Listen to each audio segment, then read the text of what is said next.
Hello. So let's understand the question first. The question says the FF bond is weak because okay.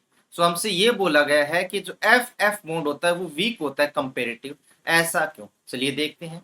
ये fluorine और ये fluorine. तो हमें पता है फ्लोरीन की वैलेंसी 7 होती है, तो इस पर कितने लोन पेयर रहते हैं? 1 2 एंड 3। यहां पर भी कितने लोन पेयर हो गए? 3। 1 2 3। इन्हें लोन पेयर भी बोला जाता है और इन्हें क्या बोलते हैं? Non bonding pair. क्या बोलते हैं इनको? Non bonding electron pair. क्यों?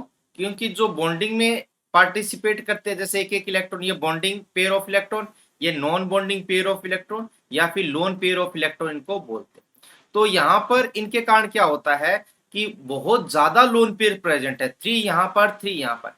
इस कारण से इनका आपस में रिपल्सन क्या लगता है? बहुत ज्यादा लगता है। जितने भी लोन पेयर्स हैं उनका आपस में, प्लस इस बॉन्ड पर भी क्या होता है?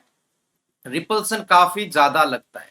तो रिपल्सन ज्यादा लगने के कारण क्या होते हैं? पूरे बॉन्ड के जो एक दूसरे को अपोजिट डायरेक्शन में इस तरीके से रिपेल करते हैं, धक्का मारते हैं। तो जिस कारण से एफ एफ बॉन्ड जो होता है वो कंपेरेटिव क्या हो जाता है? वीक हो जाता है। अगर यहां पर हम बॉन्ड एनर्जी की बात करें तो देखिए, बॉन्ड एनर्जी की बात करें सबसे ज्यादा होती है क्लोरीन क्लोरीन, देन रहता है ब्रोमीन ब्रोमीन, और यहां पर फ्लोरीन की बॉन्ड एनर्जी नंबर 3 पर पहुंच जाती है, जो सबसे ज्यादा होनी चाहिए थी। क्यों?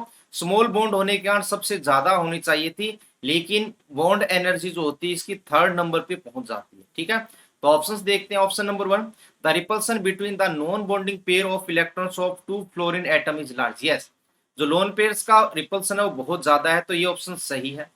ऑप्शन 2, आई का तो यहाँ कोई लेना देना नहीं है। Option C, the length of F F bond is much larger. नहीं, बॉन्ड लेंथ तो स्मॉल है यहाँ पर। Option 4, the FF bond distance is small and hence the internuclear repulsion between F and F atom is low। नहीं, यहाँ पर repulsion तो ज्यादा है, और इंटरन्यूक्लियर का मतलब न्यूक्लियस के बीच की कंपैरिजन में लोन पेयर का रिपल्सन ज्यादा हो जाता है, लेकिन यहाँ पर तो लो बता रखा है, तो ये भी हो जाएगा गलत। So the right answer is option number 1, that is the repulsion between non-bonding pair of electron of 2 fluorine atom is large. So hope you understand the concept well. Best of luck.